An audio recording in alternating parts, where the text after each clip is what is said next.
Hello, my friend. What's up? The answer is Kaidiz Yagakuzo Adiana from the Kuzo. Uyu munsi nje kukubaza.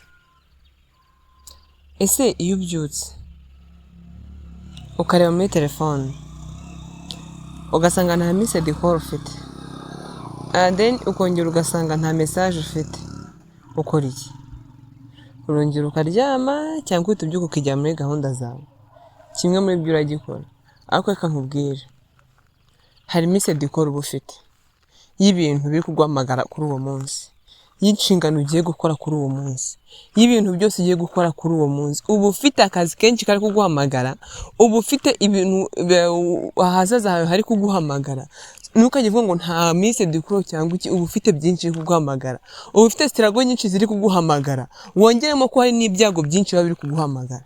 Ariko icyo gihe nta urabyirengagiza ukibyukira, ntunavuga uti Mana ndagushimye ko mpaye kubyuka, ariko sinago twese twabibonye. Ntago ujye uvuga uti Mana ndagushimye ko hari ukuntu bigenje, ntago ariko bose babibonye.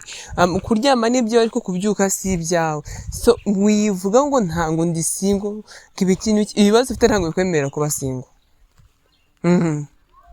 Ibibazo ufite ntabwo bikwemerera kuba single. So mbere yo kureba muri telefone njya ubwima ati Mana ndagushimye, hanyuma nkagije n'ibiri imbere ubone kureba izo message call, kuko nuzi ibibazo muri telefone ntabwo uzabura izo mu isi, ntabwo uzabura izo mu buzima busanzwe. Urara kuko urukundo rw'iki gihe rwosha biragoye. Dusigaje kujya twikunda tukimenya ubwacu, kuko abatumenya nta kintu batumariye, ntacyo badufashije. Abo twabihaye inshingano baraduhemukiye. Ibintu byarahindutse, kandi nta n'umuntu uzaguseka ngo nuko byakunaniye, kuko ashaka kuguseka atararujyamo, we yarujyamo bikamunanira akirwinjiramo. Ikindi wijya urenganya umuntu mwatandukanye, kuko ntabwo uzi, wowe uzi ibyo yagukorera ariko ntabwo wowe uzi ibyo wamukoreye, kuko ntabwo yigeze abikwereka. So wirenganya ahantu uhagaze. Ahantu uhagaze niho hawe. Wishaka guhagarara aho abandi, kuko nabo hari abandi bakeneye kuzahagarara, ariko uhagarara hawe. Ahubwo wibaze ngo nzahavana iki? Ese nzahakura iki? Ibyo ni ibintu ukeneye kwibaza wowe ubwawe ku giti cyawe. Okay. Reba mpamvu mbabwiye ibi bintu rero.